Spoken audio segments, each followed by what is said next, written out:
Novamente juntos, vamos pedir o auxílio a todos os benfeitores espirituais que nos acompanham sempre, para que nossas reflexões de hoje possam ir ao encontro das nossas necessidades mais íntimas e nos esclareçam ainda mais sobre as leis divinas que nos regem e a lei de ação e reação que caracteriza essa justiça divina.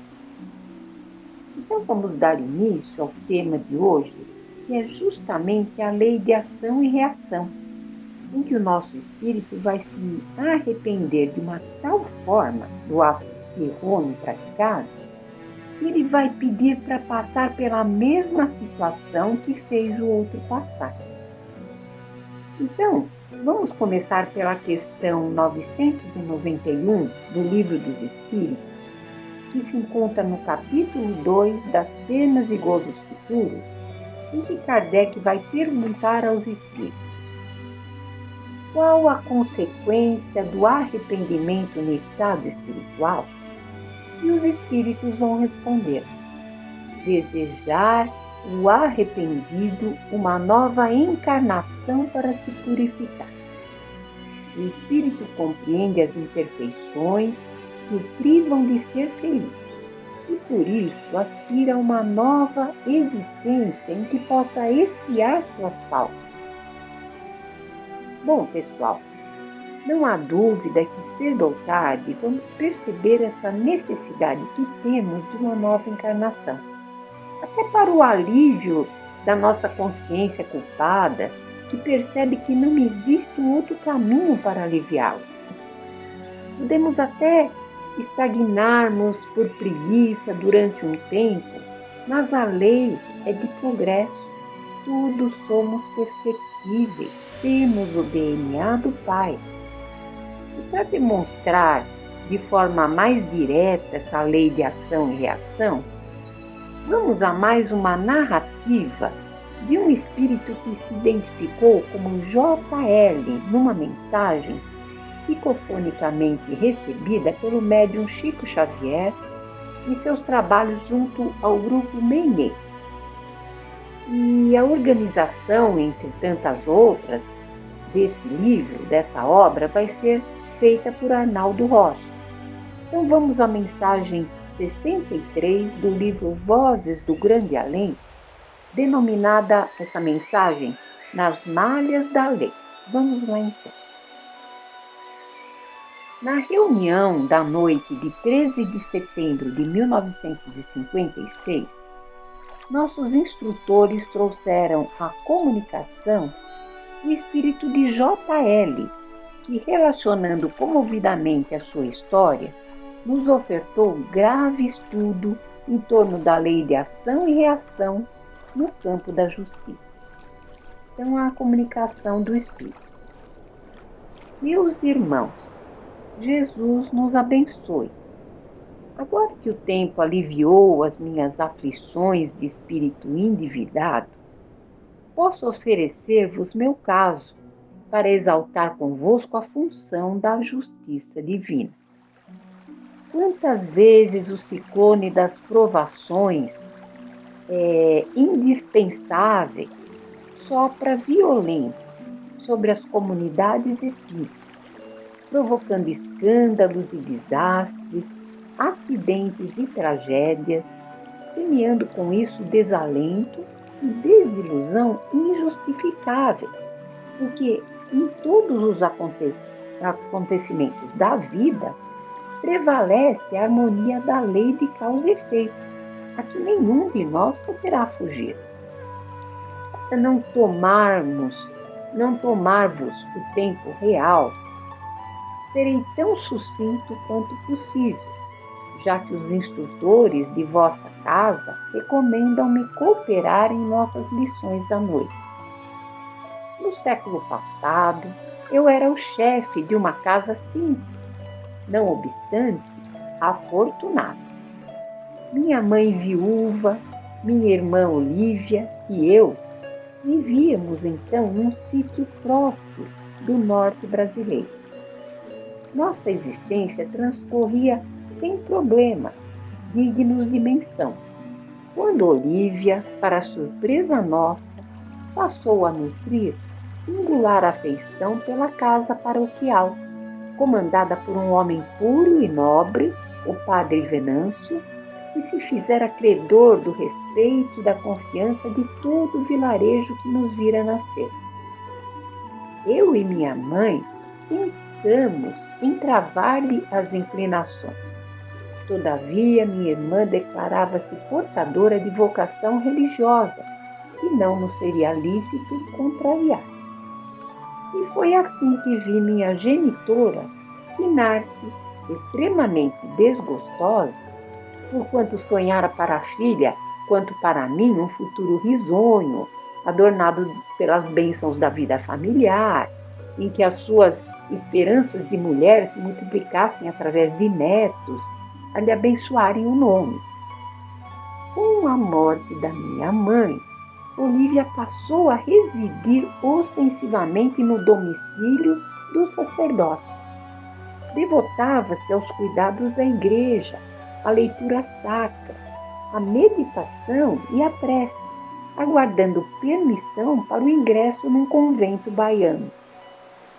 Meu espírito egoísta e tiranizante, porém, não conseguia concordar com semelhante situação e passei a ver naquela intimidade puramente fraterna quadros escusos e inconfessáveis, que em verdade somente pertenciam à minha imaginação.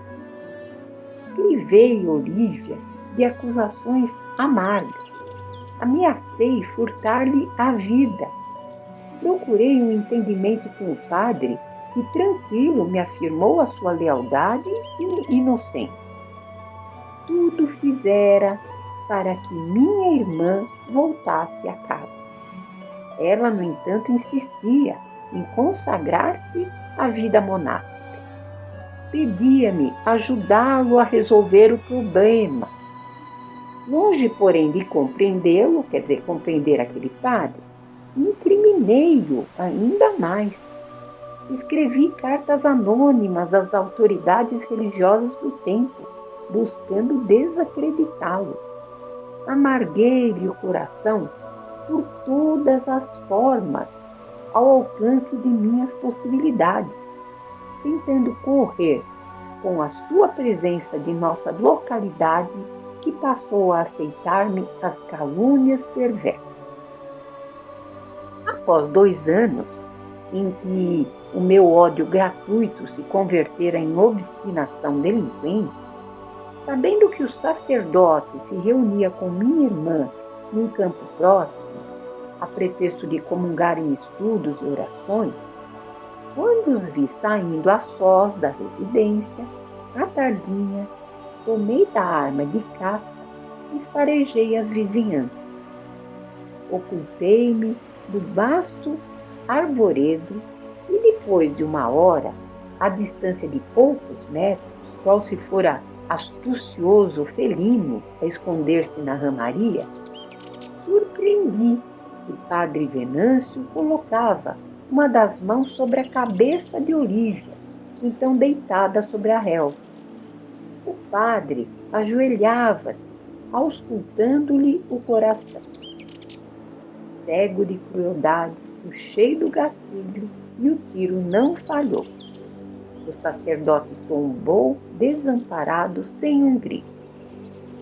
Fugi como pude, afastei-me, aguardei a noite em floresta próxima e, de volta a casa, encontrei o povo aturdido, guardando o cadáver daquele que passara a ser não somente minha vítima infortunada, mas também o obsessor de meu pensamento, porque desde o estampido a repetir-se constante em meu crânio, nada mais vi em minha consciência senão padre Venâncio clamando vingança ou pedindo socorro à bondade divina. Minha irmã informou que sofrera um delírio e que o sacerdote a assistia bondoso quando caiu em sangue no chão. E apavorada, breve conheceu a loucura expirando inconsciente numa casa religiosa no Recife.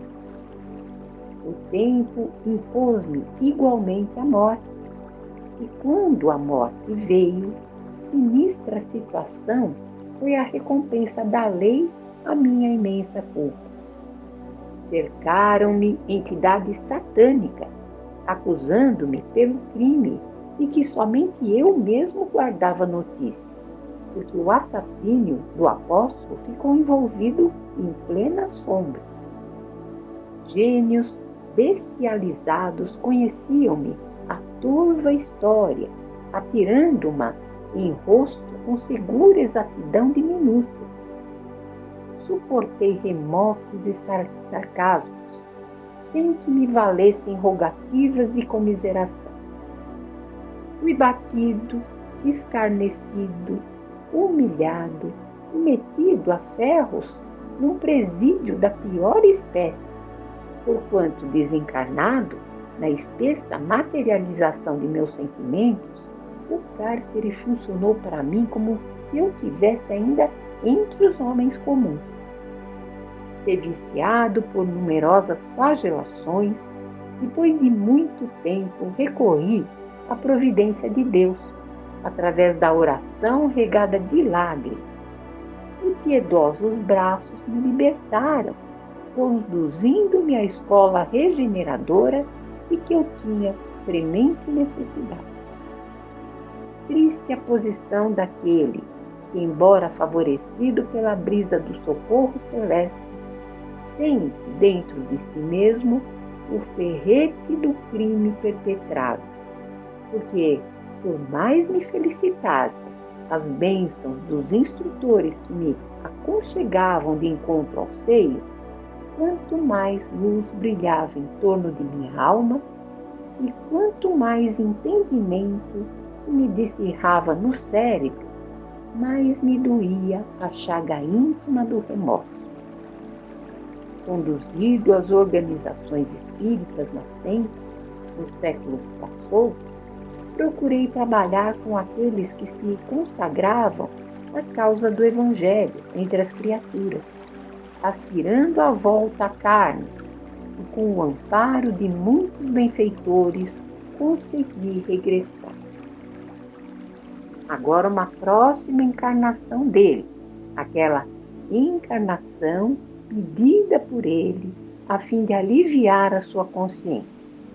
Então vamos dar continuidade. Renasci num lar correto. O arrependimento criara em mim tendências nobres. Tive uma meninice e uma juventude preservadas com esmero, assimilando a educação que me transformou num médico digno e consciente. Podereis imaginar quanta esperança me palpitava no espírito, sentindo os deslumbramentos da revelação divina, aliados aos conceitos científicos das minhas próprias observações. Casei-me, e porque minha esposa não pudesse receber a alegria da maternidade, ela e eu concordamos em adotar uma criança de sangue alheio. Improvisamos um berço e uma doce menina, filha de pais anônimos, mas naturalmente enviada pela bondade do céu aos nossos anseios, adornou-nos os braços. Entretanto, quando a nossa Maria Helena mal completara 7 anos, minha esposa partiu, deixando-me inconsolável. Não consegui acomodar-me às segundas núpcias, embora as requisições dos amigos, e não obstante reconhecesse eu mesmo a minha necessidade de recomposição da existência. Entre a saudade da esposa que demandara o sepulcro e o carinho da filha com que o Senhor nos presenteara, dediquei-me à tarefa cristã propriamente considerada. O templo espírita era, em verdade, o meu segundo lar. Os doentes, os necessitados e os aflitos eram os irmãos de minha alma. Contudo, Maria Helena, jovem e bela, ao meu lado, despertava em muita gente malignas ideias com respeito à minha conduta. Ninguém acreditava na respeitabilidade do meu paternal afeto.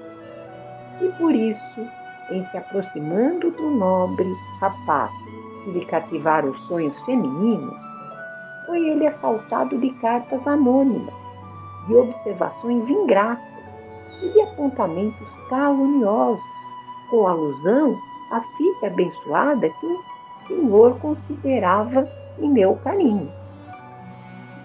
Em razão disso, Antônio, esse o nome do rapaz, casou-se de coração amargurado, mais para desincumbir-se da palavra empenhada do que por acreditar na felicidade que ele sentia impossível, de vez que não encontrava argumentos para arredar-me da velha casa que lhes ofereci com largueza de confiança. A maledicência continuou fiando envenenadas teias ao redor de nossa vida. E depois de 2 anos, sem que eu pudesse prever o que se passava no íntimo do genro indireto que o Senhor me havia concedido, Antônio viaja, sem determinação de regresso. Finda uma semana, certa noite chuvosa e úmida, com a nossa residência mal iluminada, ouço minha filha chamar-me. Estava febril, doente. O relógio marcava os primeiros minutos da madrugada. Ergui-me rápido e fui atendê-la. Pediu-me uma oração, rogou-me um passe, e quando me entregava ao piedoso mistério do auxílio espiritual, eis que o esposo de Maria Helena penetra a casa violentamente.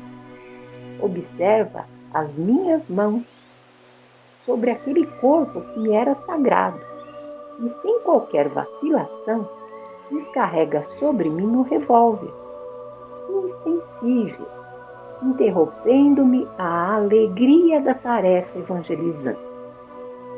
Nada mais preciso acrescentar acerca da provação que permaneceu no campo de nossa fé, como dolorosa pergunta no espírito de todos os companheiros. Por quê? Por quê? Entretanto, o tempo aguarda-nos a todos e o tempo responderá a cada uma de nossas indagações. Contudo, para que a serenidade beneficie os corações arrebanhados sob nosso estandarte de esperança, trago-vos minha dolorosa experiência, salientando o nosso dever de acatar a vontade do Senhor em todos os lances de nossa vida, porque o Senhor, amparando-nos a redenção, determina também que a lei se cumpra, ensinando-nos que para todos nós, os espíritos culpados, não há bem-aventurança do amor sem correção da justiça. E depoimento desse espírito. Percebam o quanto essa encarnação atual resgatou fielmente as suas atitudes equivocadas numa encarnação anterior. E é assim que funciona.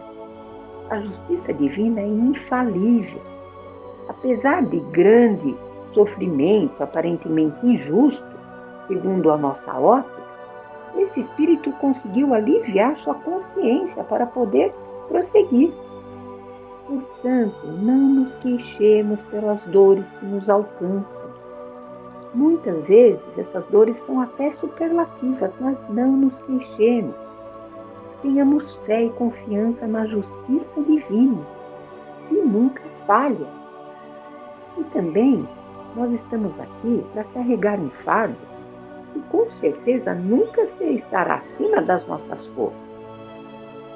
Então, esse fardo, essa expiação que temos que passar, com certeza ela vai estar nos preparando para alçarmos novos caminhos, com o alívio da nossa consciência, que é a única maneira que nós conseguimos prosseguir de maneira tranquila, de maneira serena. Vamos lá então, não nos queixemos mais das dores. Aceitemos como se fosse uma verdadeira aula sobre o nosso comportamento errôneo. Pai nosso que estais no céu, santificado seja o vosso nome. Venha a nós o vosso reino e seja feita a vossa vontade, assim na terra como no céu. O pão nosso de cada dia nos dai hoje, Senhor.